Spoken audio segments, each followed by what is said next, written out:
ప్రైస్తలాడు. అలాగే ఎవరు సమీపింపరాని తేజస్సులో అమరత్వం కలిగిన దేవుడు 1 తిమోతి 6:16 ద్వారా మనం చూసుకుంటే, అంటే దేవదూతలు కూడా దేవుని సన్నిధిలో నిలిచే ధన్యత లేదు. అట్టి స్థితిలో ఉంటున్న దివ్య మహిమలో ఉంటున్న దేవాది దేవుడు మరి దిగిరాకుండానే ఈ లూసిఫర్ అనే దేవదూత తన యొక్క అనుచరులు తను సృష్టించిన మరి దేవదూతలను దేవుడు ఎంతమందిని అయితే సృష్టించారో వారందరికీ కూడా నేను ఒక గొప్ప అధికారిగా ఉన్నాను కదా అని చెప్పి గర్వించి అది ఏం చేసిందంటే స్తుతించాలి, కీర్తించాలి, కొనియాడాలి దేవాది దేవుణ్ణి. కానీ తన హృదయంలో దేవునితో సమానముగా ఎంచుకొని అది ఏం చేసిందయ్యా అంటే తన హృదయంలో గర్వించింది. దేవునితో సమానముగా తనను తాను హెచ్చించుకొని తనను తాను మరి ఆ యొక్క స్థుతులు కూడా నేనెందుకు స్వీకరించకూడదనే ఆలోచనతో ఉన్నప్పుడు తన హృదయంలో ఆ యొక్క ఆలోచన బట్టి దేవాది దేవుడు ఆ పరలోక రాజ్యంలో ఉండడానికి కూడా అర్హత నీకు లేదని దానిని పరలోక రాజ్యం నుంచి త్రోసివేయడం జరిగింది. అసలు ఈ దేవదూతలు కెరాబులు షరాబులు చేయవలసిన పని ఏంటయ్యా? దేవాది దేవుడు ఈ సృష్టిని ఈ దేవదూతుల సృష్టిని ఎందుకు చేశాడయ్యా అంటే యెషయా 6:3 చూసుకుంటే మరి వారు సైన్యములకు అధిపతి అయిన యెహోవా పరిశుద్ధుడు పరిశుద్ధుడు పరిశుద్ధుడు సర్వలోకము ఆయన మహిమతో నిండి ఉన్నదని గొప్ప స్వరముతో గాన ప్రతిగానములు చేయుచుండిరి. అంటే ఇక్కడ కెరూబులు షరాబులు దేవదూతలు ఇవన్నీ కూడా దేవాది దేవుని ఏం చేయాలంటే నిత్యము కొనియాడాలి. పరిశుద్ధుడు పరిశుద్ధుడు పరిశుద్ధుడు అని గానస్తుడు గానములకు అర్హుడు ఎవరైనా ఉన్నారంటే ఆ సర్వసృష్టికర్త అయిన దేవుడే. మరి అటువంటి దేవాది దేవుడు దివ్య మహిమలో ఉంటే మరి ఆ దివ్య మహిమ నుండి రాకుండానే నాకు ఇచ్చిన మరి ఈ యొక్క దూతలన్నిటి మీద ఒక ప్రధాన అధికారిగా దేవుడు ఇచ్చిన అధికారానికి ఇంకా ఎక్కువగా ఈ యొక్క దేవదూత దేవుని స్తుతించాల్సింది, కీర్తించాల్సింది పోయి ఆ యొక్క దూత ఏం చేసిందంటే ఈ లూసిఫర్ అనే దేవదూత తనకున్న అధికారంతో నేను ఈ దేవదూతల సృష్టిని ఏలుతున్నాను, అన్నిటిని కూడా చక్కగా చక్కబెడుతున్నాను కదా, మరి నేనెందుకు దేవుని యొక్క సింహాసనం మీద కూర్చొని ఈ స్థితిలో నేనెందుకు స్వీకరించకూడదని దానికి ఒక హృదయంలో ఒక గర్వపు ఆలోచన వచ్చింది.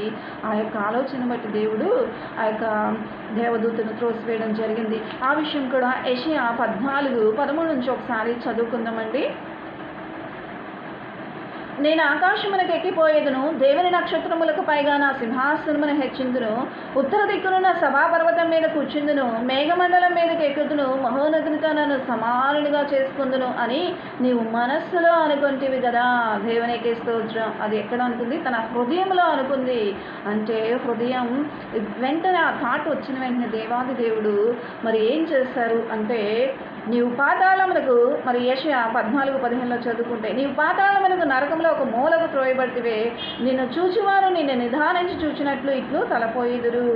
భూమిని కంపింపజేసి రాజ్యములను వణికించిన వాడు ఇతడైనా, లోకమును అడవిగా చేసి దాని పట్టణములను పాడు చేసిన వాడు ఇతడైనా, తాను చెరపట్టిన వారిని తమ నివాస స్థలములకు పోనీయనివాడు ఇతడైనా అని అపవాది గురించి మరి చెప్పడం జరుగుతుందండి.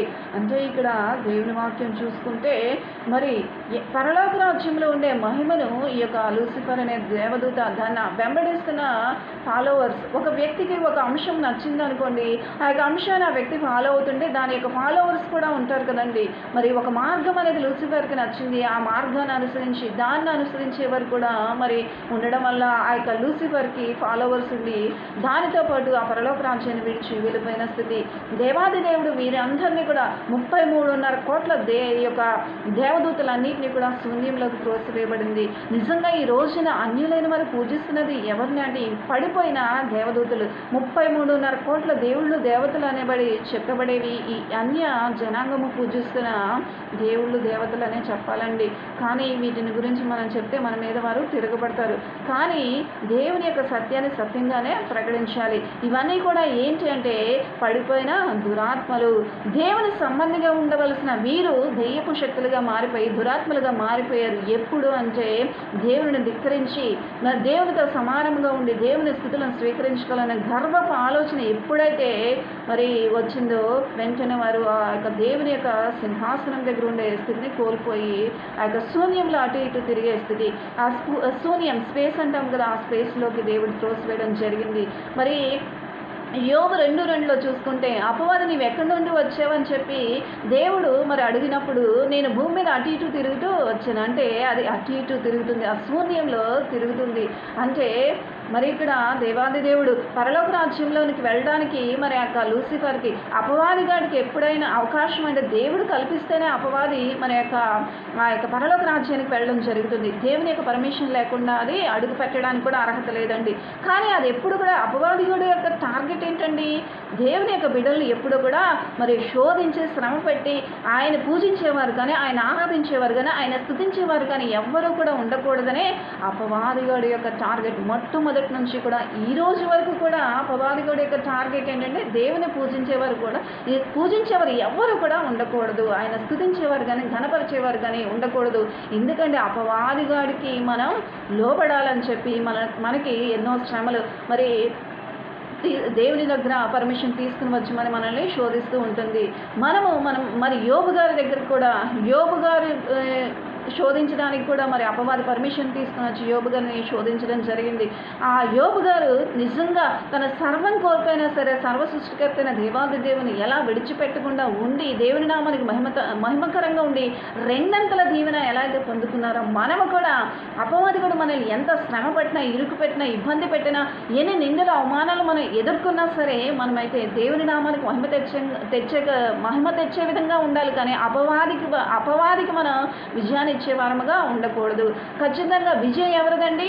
సర్వ సృష్టికర్త అయిన దేవాది దేవునికే మహిమ తేవాలి, ఘన విజయాన్ని మనం అందించాలి. అంటే మనం ప్రతి శ్రమను ఎదుర్కోవాలి, ప్రతి నిందను భరించాలి, ప్రతి అవమానాలను కూడా మనం ఏం చేయాలంటే సహించాలి, భరించాలి. దేవుని నామానికి మహిమకరంగా మన జీవితాలు ఉండాలని దేవుని వాక్యం సెలవిస్తుంది. మరి ఇక్కడ ఈ రోజున ఈ దేవదూతలు చేయవలసిన పని దేవుని ఆరాధించాల్సిన వారు దేవునికి తిరగబడి పరలోక రాజ్యంలో స్థానాన్ని కోల్పోయారు. మరి అట్టి స్థితిలో మరి మనం దేవుని కంటే మనల్ని మనం హెచ్చించుకునే స్థితిలో మరి ఎట్టి పరిస్థితుల్లో కూడా మనం ఉండకూడదని దేవుని యొక్క వాక్యం మనతో మాట్లాడుతుంది. ఈ రోజున ఎవరైనా మనల్ని గౌరవించాలంటే ముందుగా మనం వారిని గౌరవిద్దాం. ఎవరైనా మనకు వందనాలు చెప్పాలనుకుంటే ముందుగా మనం వారికి వందనాలు చెప్దాం. మనం ఏదైతే మరి మనుషుల దగ్గర ఆశిస్తున్నామో దానిని మొదటగా మనము చేసి మరి ఆ యొక్క గౌరవాన్ని పొందుకోవాలి. దేవుని నామానికి మహిమగా వీరిని చూసినప్పుడు దేవుని బిడ్డలను చూసినట్లు ఉంది, వీరి యొక్క ప్రవర్తన దేవుని యొక్క బిడ్డల ప్రవర్తనగా ఉందని మనం దేవుని నామానికి మహిమ తెచ్చేవారంగా ఉండాలి. కానీ అపవాది యొక్క ఆలోచనతో కుయుక్తులతో మనం అపవాదిగాడికి విజయాన్ని ఇచ్చేవారముగా ఉండకూడదు. కాబట్టి దేవుడు మరి ఈ మాటలు తెలియజేస్తున్నా మీరందరూ కూడా ఆలకించండి.